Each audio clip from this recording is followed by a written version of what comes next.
ఏమైంది అట్లా ముఖం మార్చుకున్నావు? ఏదో నా పరిస్థితి అట్లుంది.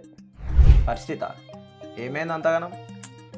ఏం చెప్పాలి? చెప్తే నువ్వు ఏమైనా తీరుస్తావా? తీరుస్తానే ఏది చేస్తున్నా కానీ నువ్వైతే చెప్పరాదు ముందు. నా బాధలు నాకు ఉన్నాయి, ఏం చెప్పాలి? నీ బాధ నా బాధ కాదా? చెప్పేందో. అబ్బా డైలాగు అట్లెట్లయితే?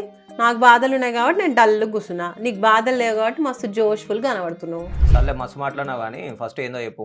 ఏం చెప్పాలి? పిల్లల ఫీజులు కట్టాలి, చేతిలో పైసలు లేవు, ఈఎంఐలు కట్టాలి, లోన్లు ఉన్నాయి, అన్నీ కట్టేవి ఉన్నాయి కానీ చేతిలో మాత్రం చిల్లి కావలేదు. దీనికేనా అంత ఆగమై కూర్చున్నావు? బంగారం ఉంది కదా? ఉంది, ఎందుకు లేదు, బ్యాంకులో ఉంది. అరే అయితే నా దగ్గర ఒక సొల్యూషన్ ఉంది. మరి ఏంటది? శర్మ గోల్డ్ కంపెనీ ఉంది కదా, ఉంటే వాళ్ళు ఇడిపిస్తారు. ఇడిపిస్తారు, పైసలు నువ్వు కడతావా? నువ్వు కట్ట అవసరం లేదు, ఇంకట్ట అవసరం లేదు.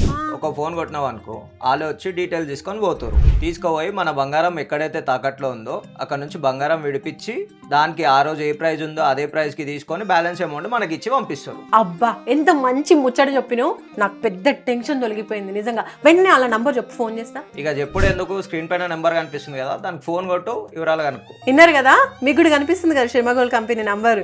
మీరు కూడా నాలాంటి ప్రాబ్లం ఫేస్ చేస్తుంటే వాళ్ళకి ఒక్క కాల్ చేయండి, మన ప్రాబ్లమ్స్ అన్ని సాల్వ్ చేసేస్తారు.